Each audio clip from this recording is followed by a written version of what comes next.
Le président tchadien Idriss Déby Itno a été désigné nouveau président en exercice de l'Union africaine. C'était lors du 26e sommet des chefs d'État de l'organisation à Addis Abeba. Au Bénin, on parlera de la prochaine élection présidentielle. La période de pré-campagne se poursuit avec des soutiens qui continuent de pleuvoir de part et d'autre pour les différents candidats en lice. Et puis la Côte d'Ivoire prépare activement la 8e édition des Jeux de la francophonie prévue pour juillet 2017. La mascotte de cette édition est désormais connue. Elle a été dévoilée à Abidjan. Voilà pour les titres. Bonsoir à tous. Le président tchadien Idriss Déby Itno a été désigné nouveau président en exercice de l'Union africaine. C'était hier samedi alors que les chefs d'États africains s'étaient réunis pour le 26e sommet de l'organisation à Addis Abeba. Le président du Zimbabwe, Robert Mugabe, qui a cédé sa place à la présidence tournante de l'Union africaine aux Tchadiens, a demandé à l'occasion plus de pouvoir pour l'Union africaine au sein du Conseil de sécurité de l'ONU. Voici les images. Idriss Déby occupe désormais et pour 1 an la présidence tournante de l'Union africaine. Chef de l'État tchadien depuis 1990, Déby est devenu un acteur incontournable en Afrique centrale, à la tête d'une armée aguerrie et bien équipée. Idriss Déby succède ainsi à la tête de l'Union africaine au Zimbabwéen Robert Mugabe. Ce dernier, pour sa dernière intervention en tant que président de l'Union africaine, ne s'est pas privé de ses habituelles diatribes anti-occidentales. Il a entre autres demandé plus de pouvoir pour l'Union africaine au sein du Conseil de sécurité de l'ONU. The bosses in the Security Council say you shall never have the power. Les patrons au Conseil de sécurité disent « Vous n'aurez jamais le même pouvoir que nous, les membres permanents. » Et nous avons demandé, réformer le Conseil de sécurité. Reform the Security Council. Présent à ce sommet, le secrétaire général des Nations Unies, Ban Ki-moon, a apporté son soutien à l'envoi d'une mission africaine de maintien de paix au Burundi.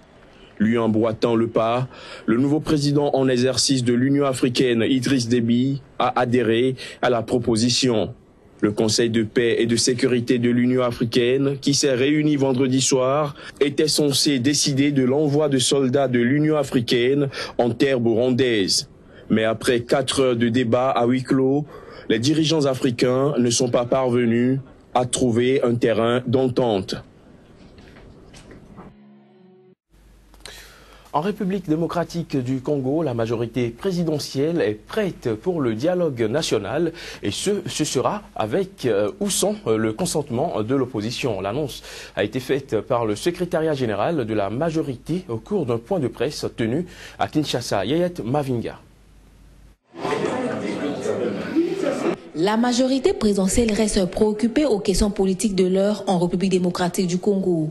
Devant une presse variée, elle salue l'initiative de l'Union africaine et des Nations unies pour la désignation de M. Eden Kounjo en qualité de facilitateur international, car le pays souffrirait d'une longue attente de la réponse de la communauté internationale à la requête de la classe politique congolaise.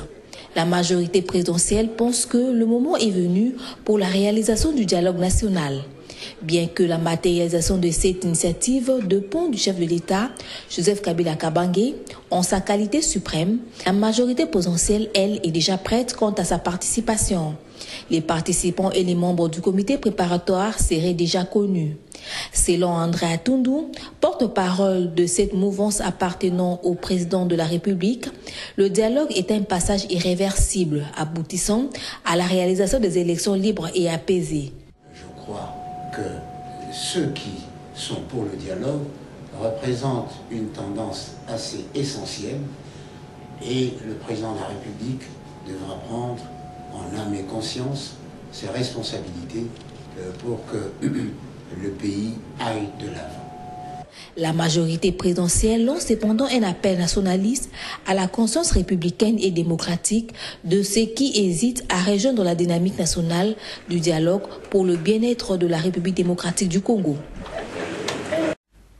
Présidentielle au Bénin, le président de l'Alliance nationale pour le développement et la démocratie, le député Valentin Aditi Houdé, réaffirme son soutien au candidat Sébastien Adjavon.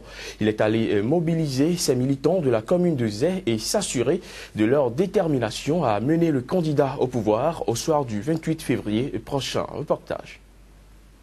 La vague de soutien au profit de la candidature de Sébastien Germain Adjavon se renforce davantage. Elle compte désormais au nombre de ses adhérents les sympathisants de l'Alliance nationale pour le développement et la démocratie AND de la commune de Zé. Un soutien dont est venu s'assurer le président du parti, venu sillonner les 11 arrondissements de la commune de Zé. Au terme de la tournée, l'honorable Valentin Aditi Houdé se dit convaincu de la loyauté de ses militants de la commune. Nous avons remarqué une très forte mobilisation de nos militants, les militants de l'AND à la base. Nous avons remarqué que nos différentes structures à la base font un travail de qualité. La mobilisation elle est forte.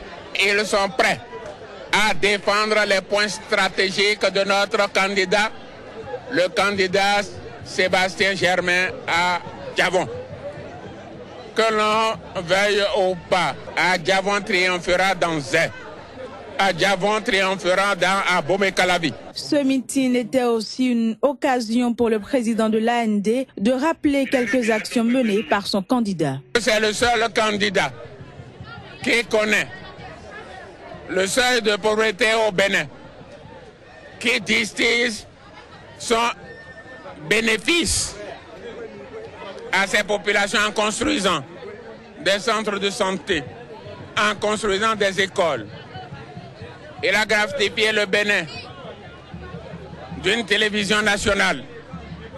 Il a gratifié le Bénin d'une radio. C'est le candidat des pauvres. Le président de l'Alliance nationale pour le développement et la démocratie vient ainsi de réaffirmer son soutien à Sébastien Adjavon dans le cadre de la présidentielle. Les militants de son parti de la commune de Zé sont donc désormais en ordre de bataille pour faire remporter le scrutin du 28 février 2016 à Sébastien Adjavon.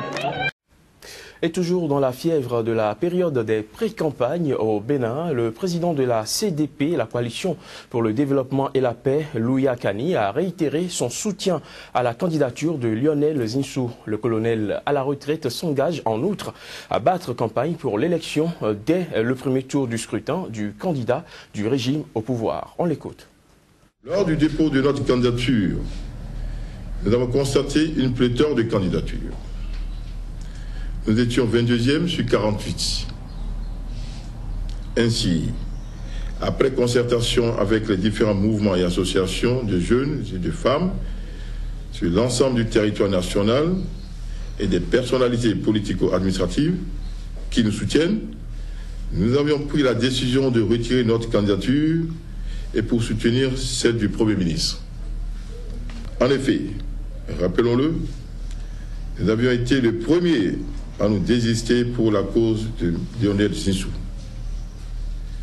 Ce choix et cette démarche nous paraissent objectives, raisonnables et responsables. Le Premier ministre, c'est mon aîné. J'ai découvert l'homme à Paris dans les milieux francophiles, anglophiles. Son éloge était porté. J'ai également échangé avec lui, ce qui conforte ma position. Nous avons décidé de nous mettre à ses côtés pour que ce pays prenne un nouvel envol. Dès à présent, nous allons nous mobiliser. Nous allons parcourir tout le pays et mouiller résolument le maillot pour le triomphe de M. Lionel Zinsou au soir du 28 février prochain.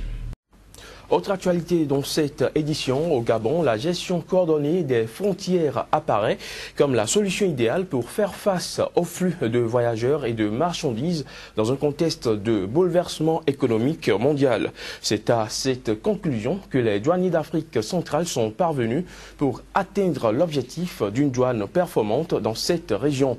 Un objectif qui attendra encore un peu puisque les chefs d'État restent encore divisés sur la question. Paul Avugundila.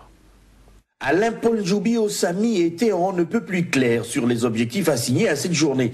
Pour le patron des douanes gabonaises, c'est l'occasion bien indiquée pour les douaniers de montrer au monde entier comment la douane contribue au développement des États par les différentes missions qu'elle assure, notamment fiscales, économiques et de sécurisation des biens et des personnes. Il n'en fallait pas plus pour ouvrir le débat autour de l'atelier d'échange de bonnes pratiques qui a suivi. Il faut être prêt à oser dans la mise en œuvre de nos programmes de réforme, en développant cette douane numérique à travers des nouveaux procédés tels que l'échange de données informatisées, l'analyse et la gestion des risques, la télédéclaration en douane et le paiement à distance des droits et taxes douanières. La question de la gestion coordonnée des frontières a requis l'accord de tous. Les délégués qui ont visité la zone économique à régime privilégié de Nkok ont dit leur volonté de reproduire cette expérience unique en Afrique centrale, une démarche participative pour tous les acteurs concernés pour promouvoir ce concept. Si nous sommes passés de l'UDEAC à la CEMAC, je crois que ça a voulu montrer le degré d'intégration. On est appelé dans le cadre de la gestion coordonnée des frontières, bien qu'on ne fait pas frontière avec les Gabon, nous faisons frontière avec les Congo, de mettre ensemble l'échange de bonnes pratiques pour amener nos pays quand même à se développer davantage. Les logiciels que nous avons dans le cadre, par exemple, des téléprocédures, qu'on se mette ensemble pour mettre en place ce qu'on appelle les bureaux juxtaposés au niveau des frontières pour que ça permette aux populations de circuler tranquillement et tout, et puis qu'on fasse le commerce dans le bon sens. La douane gabonaise entend aller plus loin dans sa démarche en associant tous les intervenants aux frontières pour mieux servir les objectifs de facilitation des échanges et de traitement des voyageurs, tout en garantissant la sécurité aux frontières conformément aux recommandations de l'Organisation mondiale des douanes.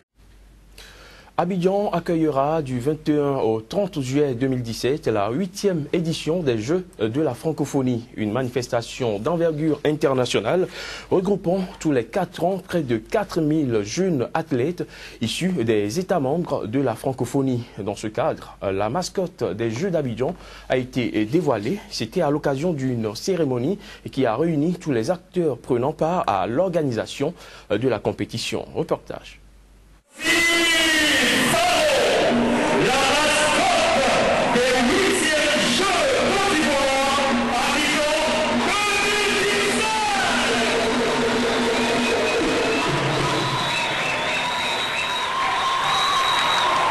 Pharaon, concept typiquement ivoirien signifiant faire le malin. Pharaon, c'est le nom de la mascotte des 8e Jeux de la francophonie d'Abidjan. Des jeux qui se veulent un rendez-vous du prestige, mais aussi d'innovation. Le dévoilement de la mascotte est déjà une première dans l'histoire des Jeux de la francophonie. La mascotte va servir d'interface vivante entre les 8e Jeux et le monde extérieur. Elle deviendra une sorte de doudou qui adoucit et qui apportera de la gaieté supplémentaire aux Jeux. Autorités gouvernementales, comités de pilotage, autorités religieuses et coutumières, tous mobilisés à relever le défi de l'organisation. Je peux dire que le Premier ministre l'avait dit au président du comité international des Jeux de la francophonie que la Côte d'Ivoire allait réussir les Jeux. Et je crois que nous venons de vous en donner un bel exemple.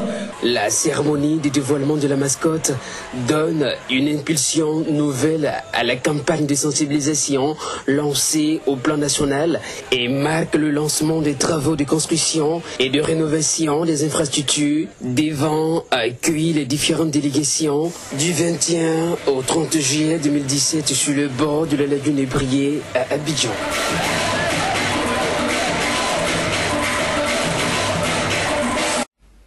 Et voilà qui met un terme à cette édition, mesdames, messieurs. Merci de l'avoir suivi.